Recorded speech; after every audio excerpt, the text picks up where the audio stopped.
Hello again, everyone, and welcome back to Maes Mortem. My name is Maefield, and today I'm doing something just a little bit different. I'm gonna do a book review. You may also notice that I'm just wearing like a normal outfit. This is the outfit I actually wore to work today because I am on the very precipice of a migraine, and I could not be bothered to put on a whole other outfit. But I took an outfit shot to show you guys what it looked like. I've got my little pink pants on, I've got my little button up. Very professional, very official. And while I do not have my usual tea setup, I do have a cookie for you. I got you a cookie. It's tiramisu flavor, so yeah, don't ever say I never did anything for you. I'm also drinking a mysterious tea. I don't know what this is.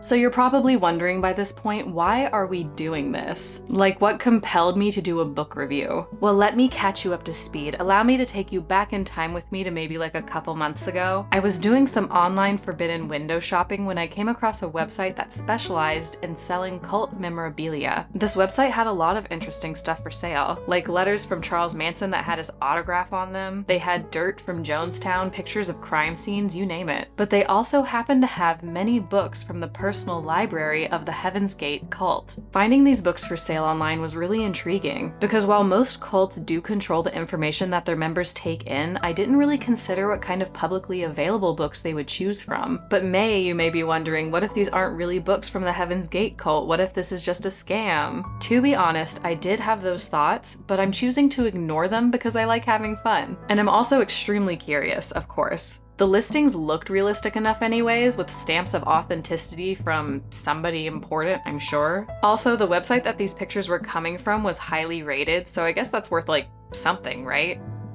Maybe. So if you're new around here, you might be wondering, what is Heaven's Gate? If you don't know much about them, they're a doomsday UFO cult that ended up committing mass unaliving, I guess I should say, back in 1997. If you want more information about them, I did a video on them a little less than a year ago, which I'll link up above for you. But for the sake of this video, I'm gonna give you like a short version of their story. The leaders of Heaven's Gate cult, Marshall Applewhite and Bonnie Nettles, believed that after they died, their souls would physically ascend into space to another planet, where they would be given new bodies by aliens. However, after Bonnie Nettles tragically passed away due to cancer, Marshall Applewhite became despondent, and the cult's doctrine that he taught his followers soon became doomsday-ish. Marshall told his followers that the Hale-Bopp comet was soon to pass by Earth, and that Bonnie would be waiting for them on this comet to take them to a faraway planet where they could live for eternity. But with the Hale-Bopp comet fast approaching, the cult's members needed to find a way to get their souls to the comet so that they could leave Earth on time with Bonnie. Marshall eventually planted the idea in the cult followers' heads that mass unaliving was the solution, so that their souls could properly ascend to the comet where Bonnie was supposed to be. Subsequently, all of the cult's members died as a result, including Marshall Applewhite. They lived in a large mansion in Rancho Santa Fe, California, which as a result of the mass deaths that took place there,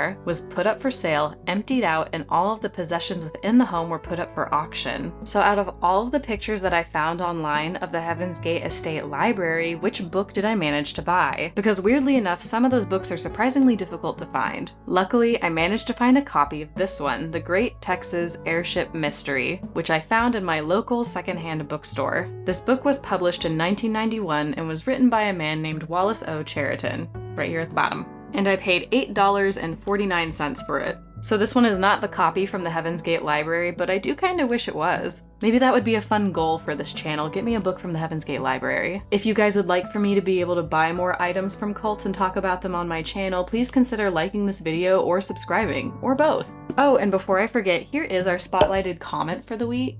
Which should I put it over here? I'm gonna put it over here. Thank you so much for commenting more on my videos lately, guys. I really do appreciate it. So now that y'all have a good idea of what we're doing here, let's crack this guy open. So what is this book about exactly? This book is essentially a compiled timeline of events concerning a mysterious airship that was seen in the skies throughout the United States from November of 1876 to May of 1897. The only reason we know about this airship now is because of all the newspaper articles that were written about it, along with the drawings that sometimes accompanied them. Its shape and description varied, of course, but the majority of sightings kept the description of the airship fairly consistent. It was described as a steampunkian contraption with sails like wings, and mysterious machines attached to the side that kept it flying. When the book starts out, it's written in a mildly skeptical point of view, not dismissing the presence of this airship or UFO entirely, but instead presenting the facts that are available to us, then attempting to give logical explanations when it can. This book is written in a way that it wants you to draw your own conclusions. I will say in like the very last part of the book, like I want to say the last 5 pages maybe, it gets very like,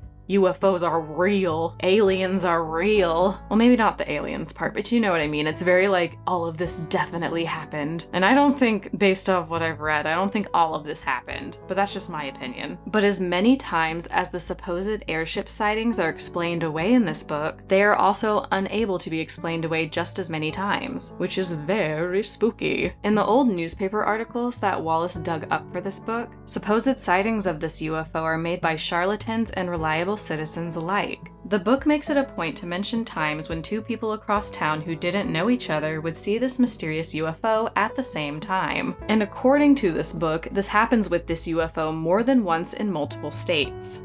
It's also important to mention that because a lot of the book's source material is Victorian-era newspapers and other printings, we are unable to determine if the source materials were being made in earnest or if they were being made in jest. I think we also need to take into account that this was an era in American history where science and invention were progressing at a rapid rate, so anything probably felt possible to the people of this time period. So upon initial inspection, you will see that there are a lot of pictures in this book. I originally thought that reading this book would be a bit rough because a lot of it was going to be like fact-based writing. Not really my jam, I'm more of a fiction girl myself. But thanks to all of the large illustrations in this book, it kind of helped me understand the context of what was going on, and it also helped to break up all of the heavy reading. There was a large portion of this book that was essentially a date-by-date timeline of all the UFO sightings that took place in Texas specifically, because it is called the Great Texas Airship Mystery after all. So that was a little rough to get through because all of the sightings tended to be pretty similar, so it got really repetitive after a while. Like occasionally you would get a guy claiming to have taken a tintype photo of the aircraft, only to mysteriously lose the photo before the newspaper could see it, but the author manages to take it out for like way too many paragraphs, I feel like. But it does give you all of the details, so that's nice, I guess. So if you do want to read this book, unless you're like really into UFO sightings and knowing all of the little details about them, probably skip that part. But overall, the book was a very fun read if you're into UFOs or steampunk or Victorian era stuff, anything like that. But now that we understand this book a little bit better and what it was about, why do we think it was important enough for Heaven's Gate to keep in their personal library? As I read through this book, and even though I'm not super big into UFOs, I could easily see why Heaven's Gate would keep this around. Not only did the multiple possible sightings of UFOs probably keep their interest, but there were also a few solid paragraphs about meteor sightings, very similar to the Hale-Bopp comet. One part of the book goes into detail talking about how on March 23rd of 1897, a man named Mike Kramer, also known as the Colorado Kid, died during a good old-fashioned cowboy shootout. The day after he died, they say something strange happened in the skies of Texas, although this time it was not a mysterious UFO. It happened to be a meteor, zooming across the sky and exploding in a fantastic display of light near the distant horizon.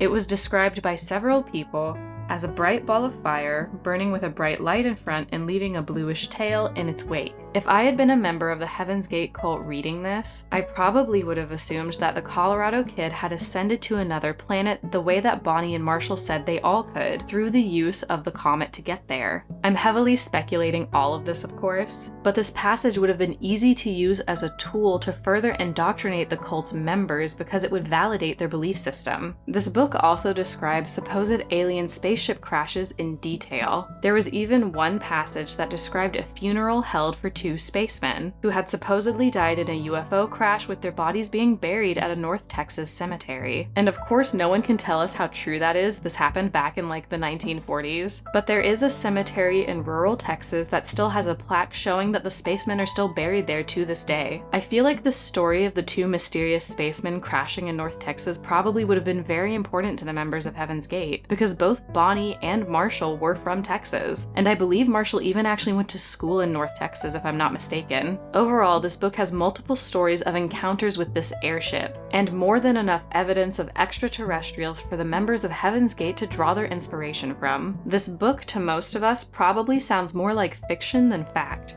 But to the members of Heaven's Gate, they were all too eager to find validation for the belief system that they had created for themselves. And this was only one book from their extensive library. And while this book definitely has its tinfoil hat moments, it's not out of left field the way I thought it would be. You would expect a book that was important to a cult to probably be more spiritual, but it wasn't. And that's probably why it was such an effective tool for them to keep in their home. I don't doubt that they knew they had an interesting belief system, but reading something like this probably made them feel a little more normal. Do I recommend actually going out and buying any old book that cults read and reading it for fun? No, I actually do not. Most cult literature is published by the cults that read it, so they tend to be laced with indoctrinating verbiage and general misinformation that may steer you into becoming a cult member. But that's why I've chosen to read the books from the Heaven's Gate library. They're books that are available to the general public and they were not published by cult members. Do these books still cater to the cult members' beliefs?